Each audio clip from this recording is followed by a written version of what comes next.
All right, thank you guys for joining today. Welcome to our Marketo Engage December Marketo Champion Office Hours. We're very excited to have a wonderful panel of experts here today. I'm your moderator, Courtney Tobe. I'm a manager of marketing technology consulting at Deloitte. I'm a 3 times Marketo champion and a Marketo certified solutions architect.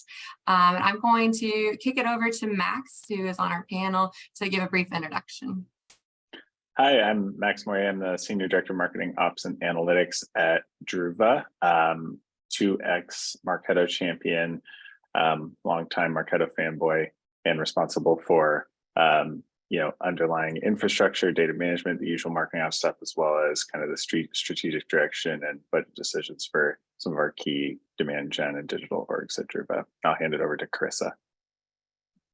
Hi, everyone. My name is Carissa Russell. I currently work for McGraw-Hill as a Senior Marketing Operations Analyst. I'm a 2-time Marketo champion. I've been in Marketo since 2013, coming from a front-end development background. And at McGraw-Hill, I oversee a lot of process design, system integration, and work with various teams who monitor our cross-BU instance. So with that, for Corey. Hey everyone, my name is Corey Bayless. I am an application engineer at Amazon Web Services. I oversee 6 different instances of Marketo at pretty significant size, and that requires a wide variety of skills to accomplish a task. So that's why I'm here and super excited. Rico, kick it off. Enrico de Leon, Senior Manager of Marketing Operations at Jama Software. 3-time Marketo champion, and totally handling the MarTech stack for our RevOps team. Courtney. Awesome. Thank you guys for the introductions. We have a great topic for today's office hours. We're going to be really spending the time answering your questions around how to advance in your MarTech career, looking for future job opportunities and marketing operations. Really excited to get started. But first, we have a few housekeeping items we need to run through today. There are a few Adobe opportunities coming up that we would like to call out as well. You can always sign up to join the MUG Office Hours, user group online community. That way you can get emails about the upcoming office hours user groups for the rest of the year and moving into 2023. There are several Marketo Engage certifications that are available for you guys.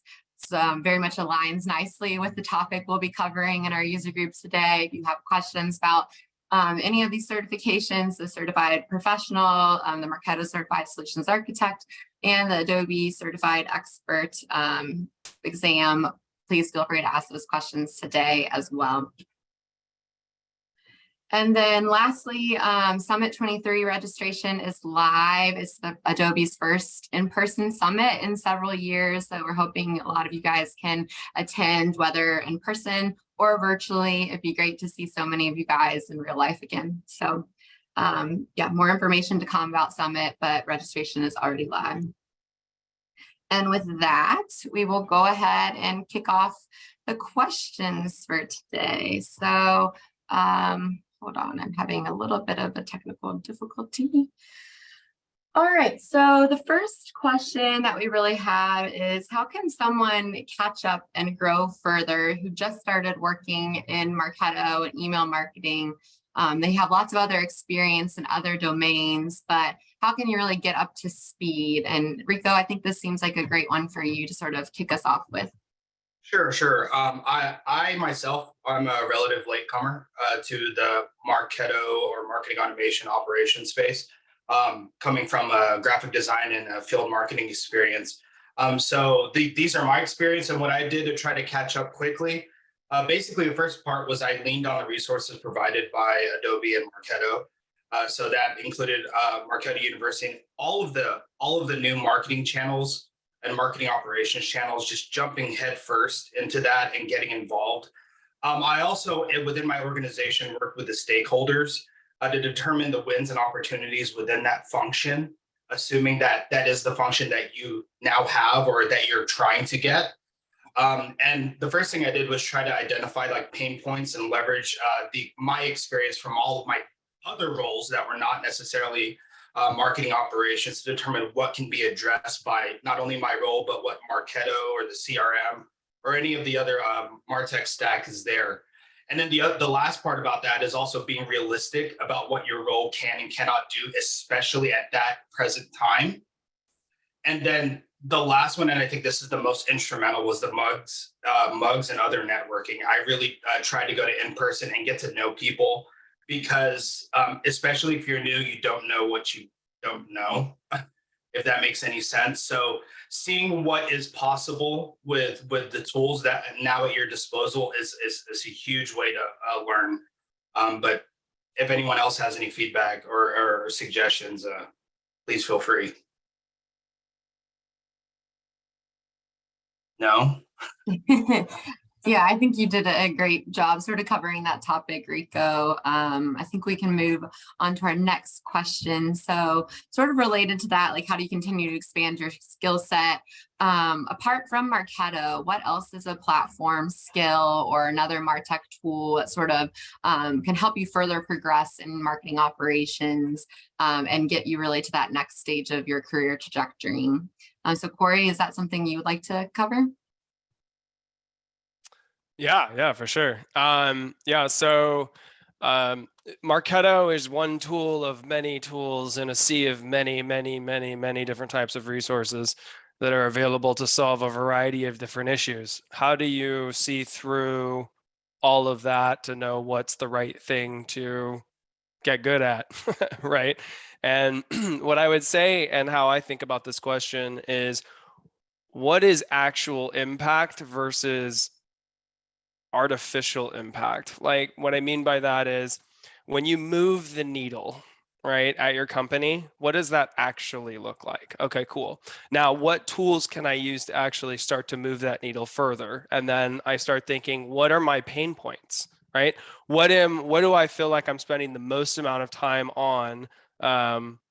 And where are my weaknesses? Okay, well, if my weakness is in Salesforce and we're using a Salesforce integration, it might be helpful for me to also get really good at Salesforce. So then that's two stacks that you can have. Okay, let's fast forward it a little bit and say, now I have lead ingestion pipeline automation issues that I need to solve. Guess what? That's where AWS Cloud comes in.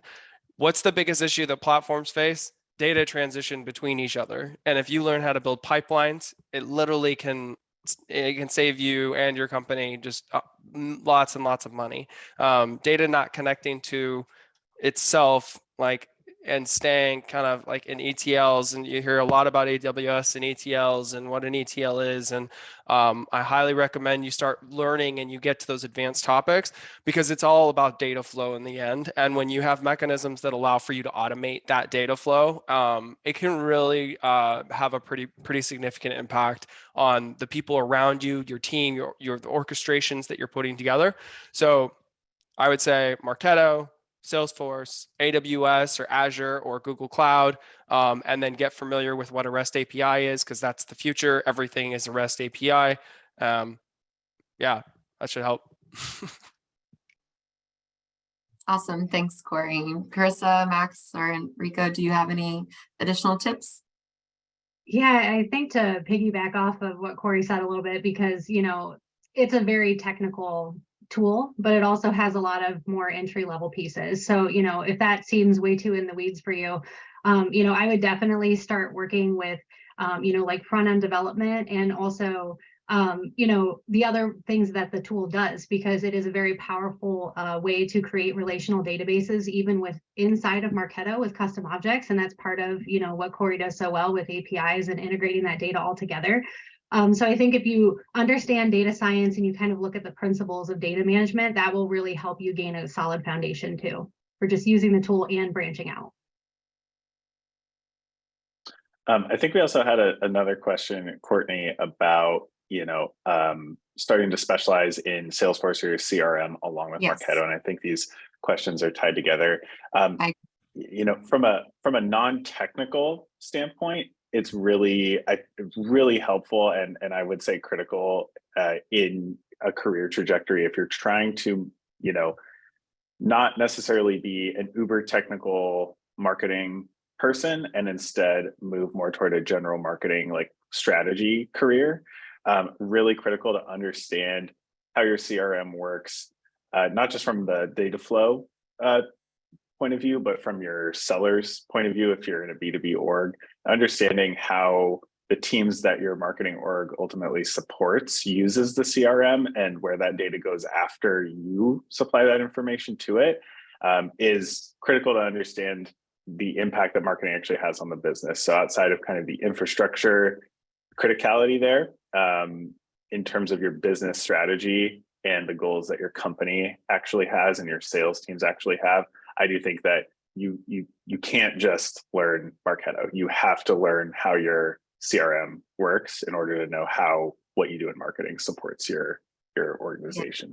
That's a great point, Max. And I think something that comes to mind to me as well when we're thinking about like career growth, career trajectory, maybe potentially opening up new job opportunities, is just really keeping a pulse on what's new and what's becoming like a hot topic in just B2B marketing operations and MarTech in general, like tools like SalesLoft or Workato that sort of help broaden your marketing technology stack and really connect the full funnel. Those are really up and coming tools that I keep seeing in job descriptions mentioned more and more. Do you have experience with those platforms as well? So if you can become like an early adopter of those new tools that connect really well into Marketo and your background in marketing automation, that can really help set you up for success and differentiate you as you're applying to new marketing technology jobs as well. We did have a follow-up question that came in the chat, I think for Corey. Any suggestions on best ways organizations can learn REST APIs? Yeah, REST APIs. It's a CS, computer science terminology for how applications talk to other applications, and the best way, not to sugarcoat it, I'm not going to pretend like programming and those concepts aren't difficult, because they are. But there's a lot of great resources out there that talk to you about how Python can be used to connect REST APIs and what those types of calls are. And so I would start with Udemy. I'd start with just Googling REST APIs. Honestly, Google is definitely king in terms of learning new things. You have to kind of get familiar with the entire concept of object-oriented programming and how you integrate into the REST API. The REST API is just a function that allows for you to communicate and like work with certain resources that an app, like what a developer would need to work with. So it's like, I'm one person, I can code something that can become 10,000 people, right? And then if I can communicate my systems together to kind of orchestrate different types of movements in sort of that digital realm kind of thing. It's really interesting. But yeah, definitely Google REST APIs. That'll get you started. And then figure out, what does your company need to automate that isn't currently automated? Great. Thank you, Corey. This is sort of related to the last topic, but what software experience like must I have on my resume to get a job in the marketing industry? Carissa? You know, this was an interesting question because I think that one thing that's really important when you're starting and you decide that, you know, you want to get into marketing automation and ops is deciding whether you want to be a subject matter expert or you want to go that manager director route. Because I think that it kind of creates different goals for you and different ways to work every day to kind of push towards that trajectory. So if you're looking at what softwares are required, then you're probably going to head down that SME route, I would say, because you're really focusing on the technology involved in these processes. You know, I think the best thing about Marketo is that it does so many different things. So if you're in there and you're building emails every day, just plugging them into templates you didn't create, there's a lot of other options within the system where you can dig in. So, you know, we touched on APIs, we touched on custom objects. You know, it has robust data management. You can do front-end development and code the templates. You can learn about best practice and the best way to structure your campaigns and become a COE expert. So there's many ways you can branch out once you're in the product, if you're interested in deep diving in certain areas. I definitely think that certifications are powerful because it tells you and other technology professionals that you have this minimum standard of knowledge. So it gets you respect right off the bat for whatever platform you have been certified in. So that's a really great way to say, yes, I know Marketo without having to say it all the time. Other softwares, I know if you're interested in APIs, Postman is a lot of fun. You can find code repositories and play with APIs that you build yourself. Zapier is actually a tool that has free options that's a visual API connection builder. So there's no code involved in the platform, but it can get you used to like putting stuff into systems and taking stuff into another system and how you put all those pieces together. If you want to learn code, I think that, HTML is super simple once you learn the tenets. I always say that HTML wasn't the best language for the job, but it won because it was the most flexible. So you will probably get something when you start coding in there, and it's really fun and it can drive you to learn more about it. And I can't even tell you how much, you get a template from an agency and you need to fix something, you don't want to wait on the turnaround time, and you can just do it.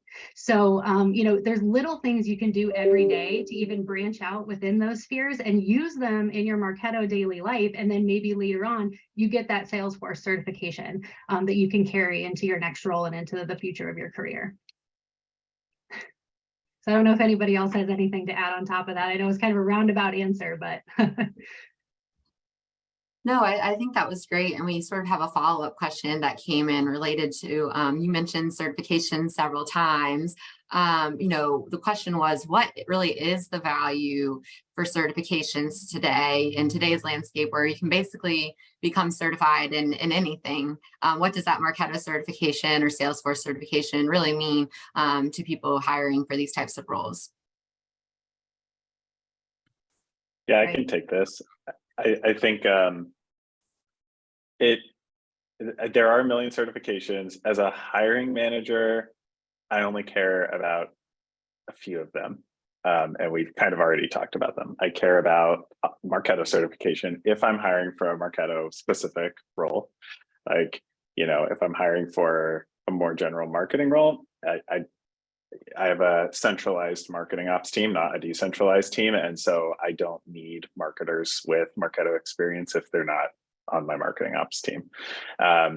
Salesforce is not something that I would need from a marketer or a marketing ops person. I would not require a Salesforce certification or even expect to see that. What I might see is like a lean data certification, or maybe like even though it's kind of buzzwordy, like a drift conversational certification, just because chat is like a critical part of our structure and something that our team is responsible for. But outside of that, there's a lot of project management certifications and things, also not critical to me. It's a nice to have, but when I'm looking to hire, still one of my key starting points is the Marketo certification. It does not guarantee anyone a role. You can, pass the certification and still not understand a lot of how Marketo works, and not understand how marketing fits into an org. And so that's where the actual interviews play a role, but it is a good initial differentiator, but it's still the Marketo certification for me that takes kind of front and center in my application reviews. Yeah, Corey. Yeah, it's like, would you like to add to that? Yeah, so the certification is really interesting because it was a 3-time MCE certified Marketo champion, but I would say it's really like what Max said, to get your foot in the door. I mean, it's what the minimal viable product that you need to possess to be effective for the position. And I don't, here's how I would classify it. How valuable is it to get my master's degree, or how valuable is it for me to get my Marketo architect? What does my job need right now for me to have low-hanging fruit, and what do I need to go after to improve my career? Where's my next superpower? My company is built heavily on what your superpower is. For me, I traveled down a path where I saw weakness and I went after and fixed that weakness and made myself stronger and more able to understand advanced concepts. I mean, I've got I've got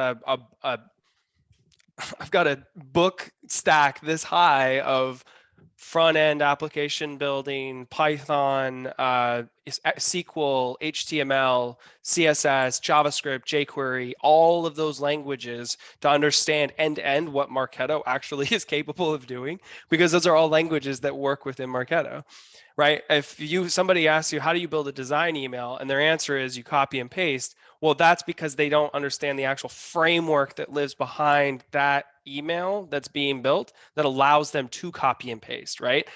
That's one of the really cool things about Marketo is the ability to have this code-free architecture. But if you want to build HTML and you want to build CSS and you want to do those things, also learn how to do JavaScript, because that's JavaScript is what is the movement of HTML and CSS. So yeah, I mean, it's like you get your foot in the door, cool. Okay, now if I can't actually do the things that I said that I could do, I'm in big trouble, right? I'm in over my head, right? So protect against that. Don't go into something where you're like, like a company's not going to hire you anyway, but like you want to go in and progress at a level that allows for you to continue to learn, continue to improve. And there was a follow-up question there in the chat that I think dovetails on that. Like, so Carlos, you asked about what about the Marketo architecture certification? It depends on where you already are with your Marketo experience, is my opinion. Like, you should not jump if you're just looking to get into marketing operations and Marketo as your starting point, should not be looking at that yet. If you're several years into Marketo, then and you have your expert certification, that's something that you can consider. But I also wouldn't do it if your role doesn't need it. Like, if that's the trajectory you're trying to go and get more technical, yes, that 100% makes sense. But you shouldn't. I would not recommend starting there. And Tamana, your follow-up question as well about checklists. There's a great practice exam, great set of practice exams online now for the certifications. That is what I use when I go and retest, just to remind myself that I can still do this. I go through those practice exams multiple times before I go take the certification. Yeah, and one thing I would add to your comment as well, Max, is for the Marketo Certified Solutions Architect exam. So I did take that exam. I think it also depends if you're wanting to dive more into like a technical side of things. I do think it gives you a lot of credibility, but also if you're interested in going into consulting. So I'm a consultant. For me, when I'm pitching to clients or, in a meeting, leading architecture discovery and design sessions, that gives me a lot of credibility just in that initial first impression that I'm making with clients as well. So I just think it also really depends on sort of what career path you're wanting to explore in terms of whether you want to have that on your resume or not as well.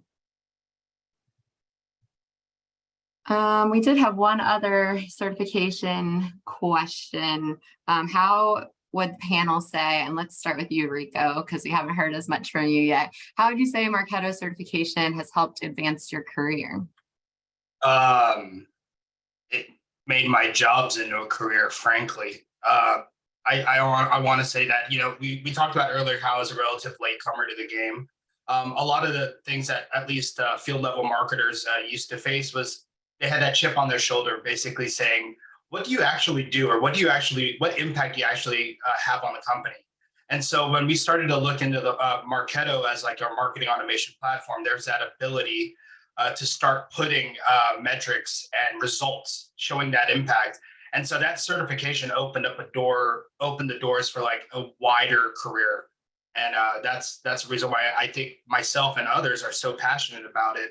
That certification really does just like sort of put jobs in front of you.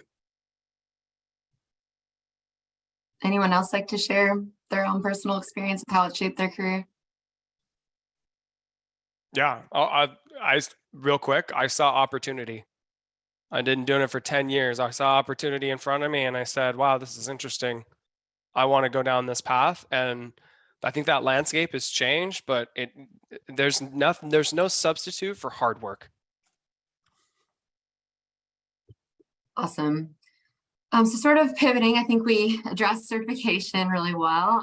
Let's move into, a lot of what we sort of see in marketing operations is you get certain roles available to you depending on the size of the org, but then continual growth, getting to that next level, getting to that director level, or even building the business case for why marketing operations should own certain systems within your organization, and really not only just be in the MarTech tools, sort of executing the campaigns, but own the design infrastructure of those systems as well. How have you guys really built the business case internally for that career trajectory, what marketing operations should look like, but also the value add as to what sort of should live under that marketing ops umbrella?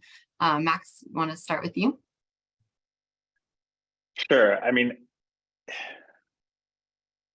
it's hard to convince leadership if they don't kind of already have some sense of what your team is supposed to do. Like I've been in scenarios where, I remember I got hired at one spot and it should have been honestly a red flag, but in the interview process, I was so excited to take the job. I obviously went through with it, but I was rolling up to a RevOps VP, and I think a lot of us may have seen RevOps has kind of, I think, worked into essentially just a sales ops VP that assumes ownership of marketing operations. They didn't really understand what we did, and they just said, well, your job is to just keep the lights on. Like, if I don't hear anything, that's great. And I realized, a year into that that's not what I wanted to do. I wanted to have a team that made serious business impact, not just on like the marketing org, but on sales achievement. And so in my current company, I centered all of what my marketing ops team does, and now some additional roles that I've inherited around that business value, not just supporting marketing, but making sure that the narrative is sales first, which isn't perfect, but it really helps me narrate our value add to the business. If I make sure to tie everything that we're doing to our sales org with marketing as the in-between that we're supporting, it's really helped me fight for headcount, fight for promos for my team, fight for salary adjustments. And I think it helps my team understand the value of the projects they're actually working on. The technology that we're implementing, what is the actual, funnel impact of that to the business? Like, tying everything that we do to that, it's challenging, but it makes sure that I have a good business case for justifying budget, headcount, promos, et cetera. I don't know if that answers the question.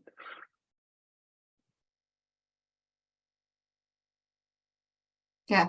Corey, do you have anything to add specific to maybe how to build that business case internally for ownership of the MarTech tools? Right. So I think of it as you have a seat at the table. And the reason why I have a seat at the table is because I have a knowledge base that is, I've worked hard for it, right? But allows me to make calculated decisions.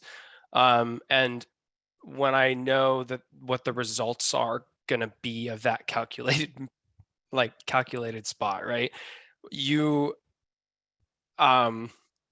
create sort of a no doubt, earn trust scenario for how you deliver your messaging. That's hard to do. I'm not saying that that's easy to do. But what it does is it allows for you to kind of build around you, right? One of the strengths of our ecosystem is, I look at it this way, is that how do I create the picture of a 360-degree view of our customer, right? And that, what I mean by that is I honor and create a very consistent experience for our customer. They know exactly what's going to happen and how it's going to happen. And I'm able to then show that experience and how it moves the needle, right? Through our reporting, through aggregation, through program acquisition, through onboarding new people into our system, right? Those are all important things for what a scaled up system looks like, right? And so when you're able to show that and have that conversation, you better believe you're going to have a seat at the table, right? Like my skill set, what makes me valuable is because I know what 98% of the rest of the world doesn't know. Why is that? Because I saw opportunity. I went after and said, I want to learn what that is, right? I had a passion and desire to do it. And then I also realized, man, I also like enabling my coworkers, my people who are building in the systems, who are doing the things.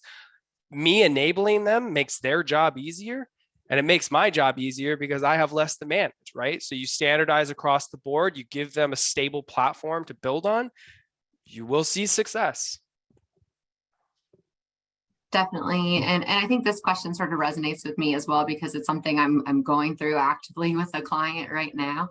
And it's really one way we've sort of positioned the business case is marketing operations marries the IT sort of, technical back-end application of the tool with how it's going to work for the end user and bridges that gap. And, there are certain elements just with like running day-to-day marketing campaigns, tactics, and you have to get things out the door, that there are SLAs that if it has to run through 5 layers of IT approval, you're going to miss the mark. The campaign's not going to work, or, you're not going to hit that deadline. So like also establishing guidelines around like the value of why this role in this team is needed, to sort of bring those two worlds together, but also make sure things are operating in a timely manner and all of the campaign roles are sort of getting hit. So that's one way we've sort of approached it. Okay, so let's see. Right now is an interesting climate just in the tech world across the board. We're seeing a lot of layoffs, unfortunately, and I'm sure some of you may be experiencing that right now. And if so, I'm very sorry to hear you guys are going through that. One question that came through is, how can you make yourself as layoff proof as possible? Diversifying skills, always going above and beyond. What can you do? Enrico, I know this is something that you've experienced personally. Would you like to share a little bit just about your experience and how you sort of moved on from there? Sure. So regardless of when or what type of environment you get laid off in, first off, just accept that being laid off sucks. Plain and simple. I don't think there's really such a thing as layoff proof. And I think if you go in it with a mindset, again, being more positive for yourself, is to understand that for the business is probably financially driven. And so very not so often it's personal, because obviously you would have gotten fired and not laid off. But so here's some concrete things that I think are helpful. Obviously, diversifying skills is always helpful. But I question about always going above and beyond, because I don't think that's really being layoff proof. And, understand that those layoffs are usually business decisions. But be aware of the value and the impact that you bring to your company, both your current job or your current role or your former role and any future roles. I think that's one of the key things that you should have in mind is what impact do you bring to the organizations?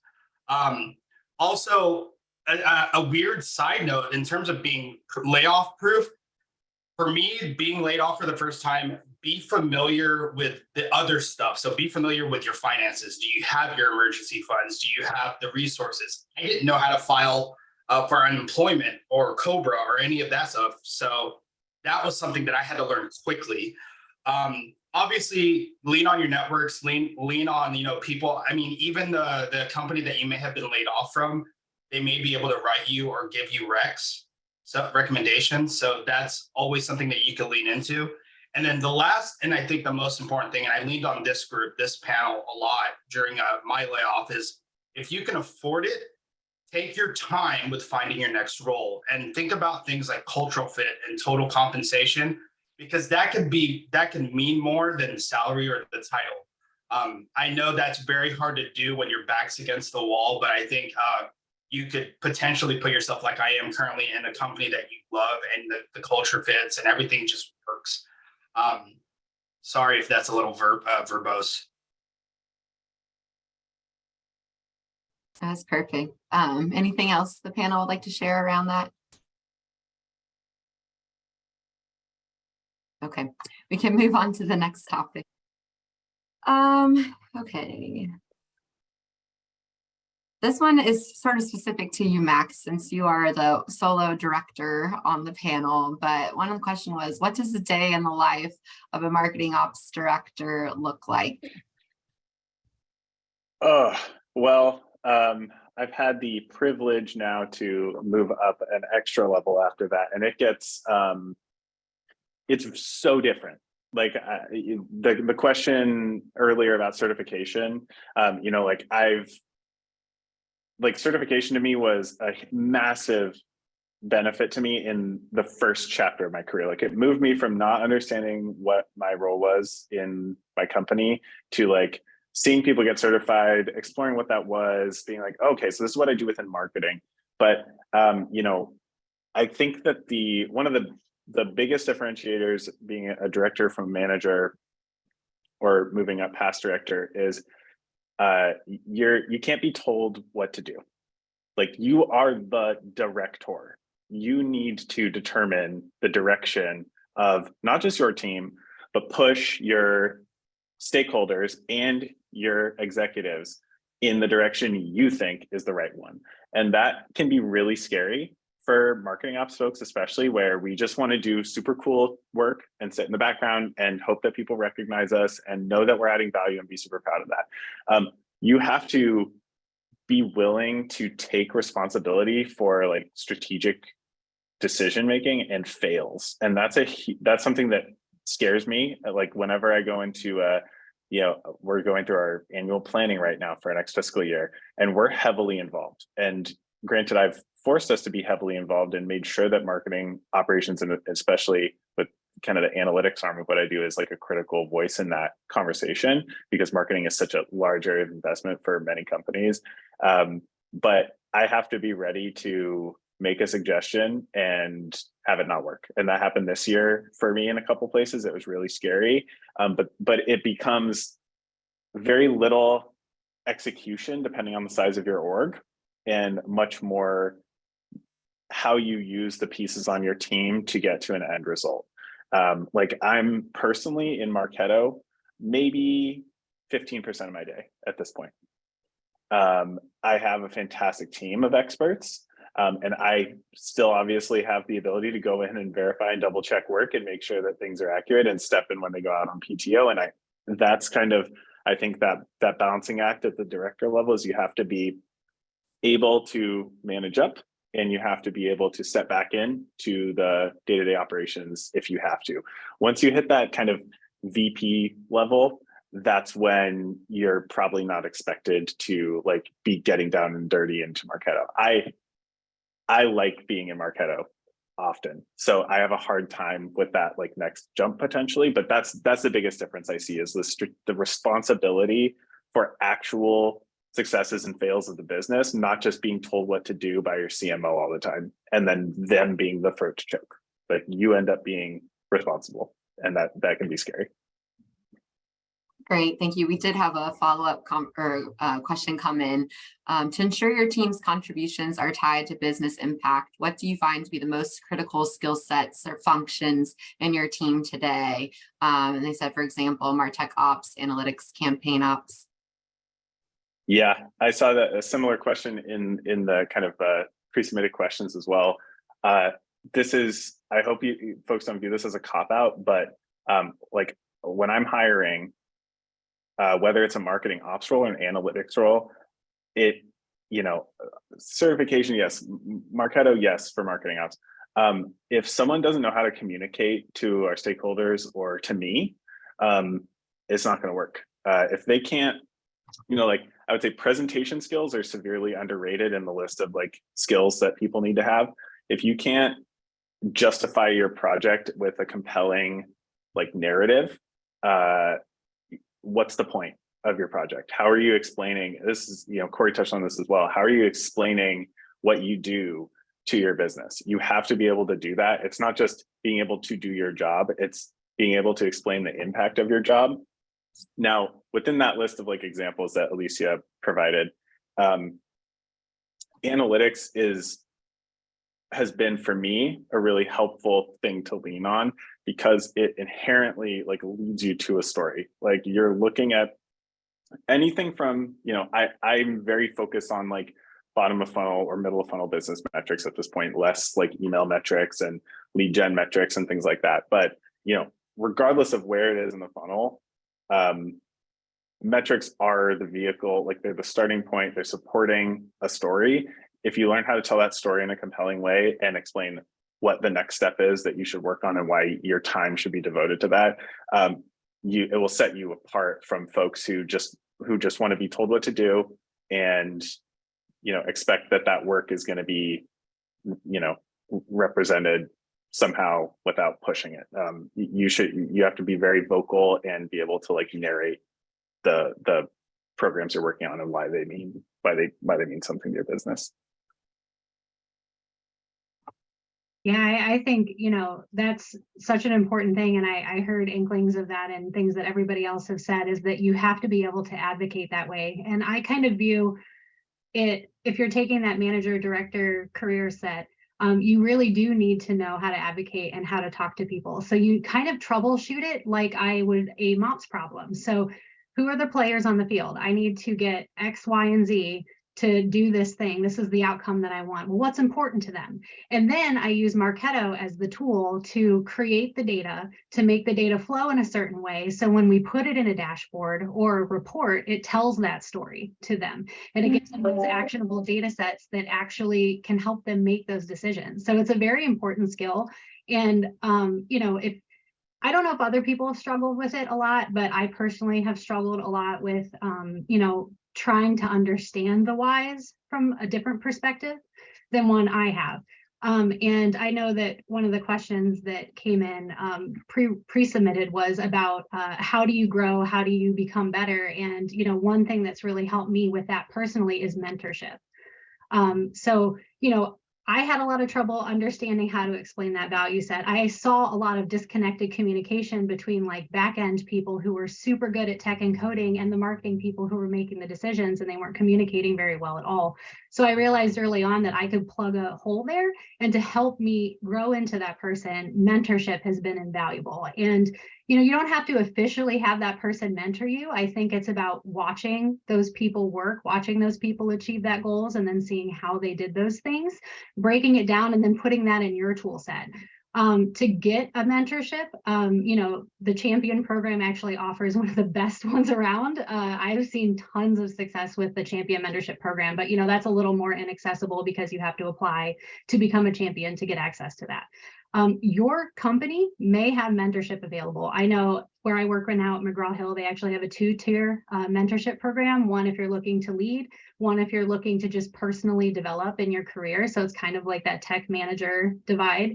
Which is awesome. There's a lot of local groups too. So I live in Ohio, and near Cleveland, they have a young professionals group that does a lot of events and networking and offers mentorships. If you're a woman in tech, there are a lot of like women in tech, women in revenue groups, local and national, that you can participate in that will help you get that mentorship. And I think, being around your peers, talking to them, understanding them, coming to things like what we're putting on now can really help you learn those skills that you're lacking so you can put them in your tool bag to achieve your goals. Yeah, great. That's super helpful, Carissa. And I would just echo that, like having a mentor, especially in this space, if that's where you're looking to grow. I met so many people just participating in like some of the Slack channels that are specific to marketing operations, and our Marketo Champion group. They really help answer any question that you could imagine and can help you get to that next stage of your career as well. And even sometimes like job opportunities are posted in those groups as well. So checking out those Slack groups, I think we can include some links to them in the chat as well. But that's something else I would recommend you getting plugged into, just for like MOPS specific mentorship. We did have one really interesting question come through, pre-submitted question that I'd love to hear the panel's opinions on. A lot of us are still in this very remote environment. How do you advocate for yourself and really position yourself for that next level, that next promotion while being remote? I can kind of start, even though I was just talking a bunch, but I think that It is very hard digitally, but I think that because of our unique position in operations and automation, it gives you the tools to be able to do it. Because I think that data is incredibly powerful when it's used the right way, when the story is told the right way. And early in my career, I was given a choice to continue being a front-end developer and working with CMSs, or continue being the Marketo admin, that my job was doing both. I saw such power in being able to create that data and connect it to real dollars that our company was spending and acquiring. And I have never regretted that. It's very unique in the sense that you can really finally put value and prove it for marketing operations. So I would stick with learning a lot about the program, learning about that storytelling, and really diving into the analytics piece to kind of set yourself up to give you that case when you ask, that they will say yes because of that data that you're presenting. Definitely. Another one I thought was really interesting is, what does growth in this space look like for someone who does not want to be a people manager? I'd love to take that one. That one's like right up my alley. Like, I through and through, like, I am a builder. I love to build. I like to build things. I've always, like, since I was a child, I've loved to build things. But let me tell you what kind of advantage that creates as a builder. That means I know the ins and outs of what I need to do to show the people what I need to show. So what do I mean by that? My job is to create a narrative for every one of our customers that comes through the door for sales. I need to make sure that sales can talk to this person. I need to make sure that this person wants to be talked to. And I need to make sure that the topics that they want to hear about, they get.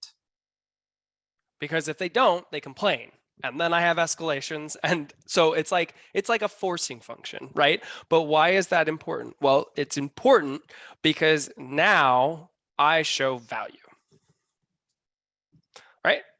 Now, it's funny because you may laugh at this, but I call myself the human digital bulldozer because I can move mountains with the capabilities that I've created. That also helps me be, at the table, but not everybody possesses that, right? So where can you have that impact? Well, Carissa said it, right? You have the ability to have that impact and fill the gaps that exist that you see in your company. Be that amoeba where you can be like, oh, okay, I've got my tethers everywhere. But if you do it correctly, what ends up happening is that your team kind of becomes this central point where people have to go to get things done. That's when a MOPS goes from a cost center to the most important function in your marketing org. Literally everything has to go through MOPS. And if you do that correctly and you absorb all of those different channels, and then you do what Carissa does so well, which is capture the analytics for those stories, for those customers, you move the needle. I'm an amoeba. I love that analogy. Sorry. I just wanted to clap after that one. Yeah, that's a great sort of way to think about it, Corey. And something else I would maybe add to that is, if you figure out what it is that really makes you tick, there are a lot of organizations that have an individual contributor type of role that will be dedicated just to that sort of specific task or specialization. So really, taking that next step to specialize in that, calling yourself a true SME, you could then set yourself up to be that subject matter expert that's pulled into the conversations whenever that topic comes up, without necessarily needing to manage the whole team or the full breadth of the funnel, but just really specialize in that one specific area. And just from the consulting side of things, like, our firms are always looking for people like that. So if that's sort of the route and growth trajectory that you're looking for, I would recommend maybe moving to the consulting side, because just getting really specialized, branding yourself as that SME can really take you far.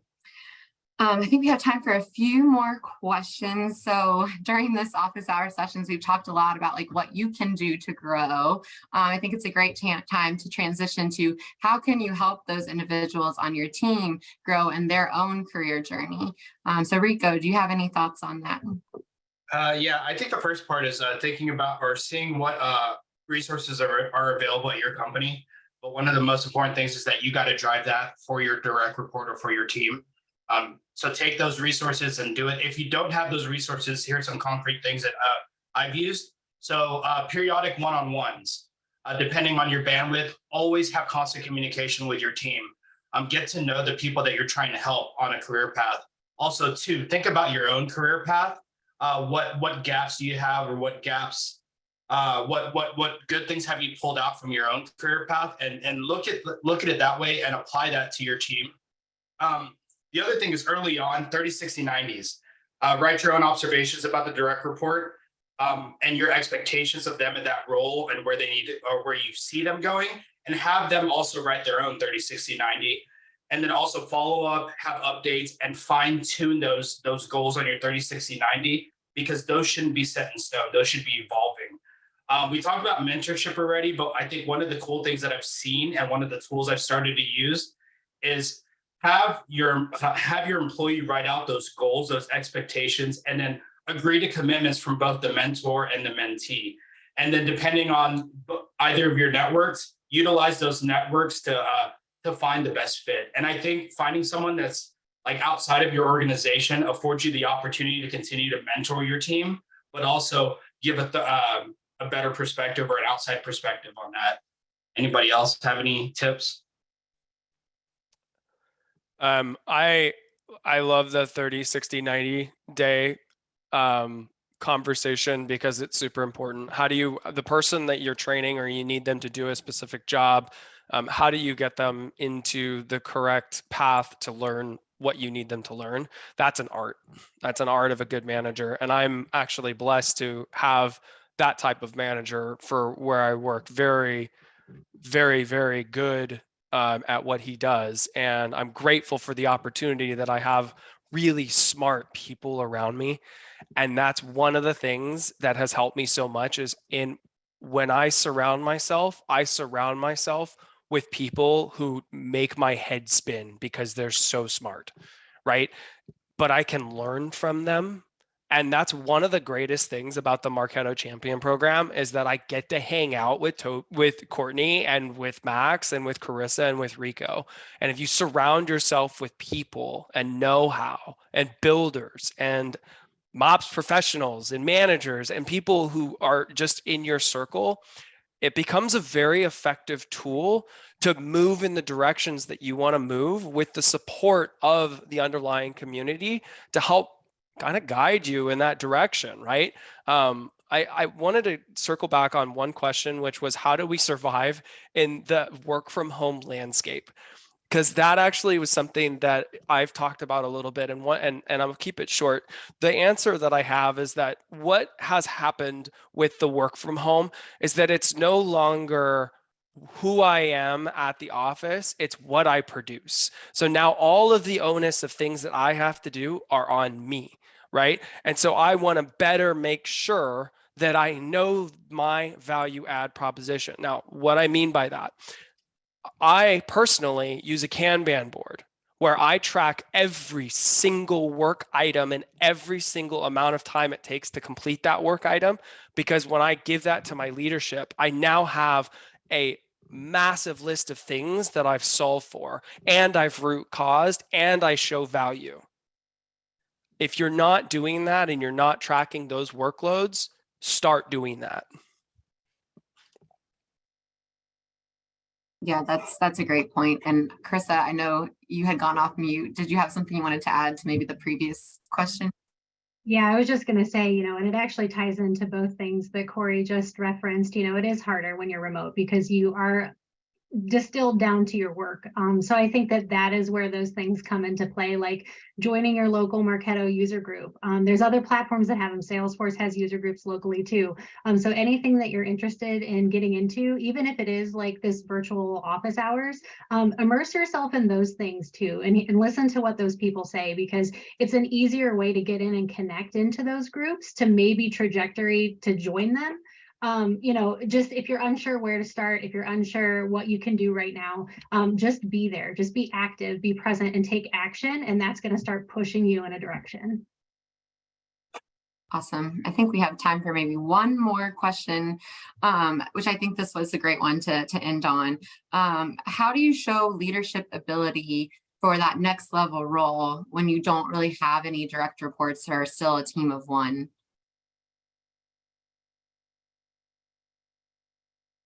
Take it away, I'd say two things. So I already talked about this, but like the efficiency, effectiveness of your communication. Again, if you don't have a team, then you are the individual contributor responsible for delivering something. You being able to narrate what you've just delivered in a way that's not just about marketing ops, but all the teams that that's supposed to impact, and not just the next team, but the one after that. Will help you go a long way, because someone will look at that and say, oh, they understand the impact on the business, not just that they executed a project. And I think the other is you know, again, it's hard because it's the soft skills, but like understanding your impact on the business and presenting. Like I hate to say this, but like so much of my career development has been based on how good my slides are. Like I can't ignore that I'm really good at building a deck and crafting the narrative of that deck to how the org needs to perceive the value of my team. Keeping it very concise, not like 15 bullet points on a slide, having an executive summary. That was some feedback that a leader gave me up, you know, at one point was like, start with a summary, should be 2 sentences. If you can't keep it 2 sentences, you're already like losing your management.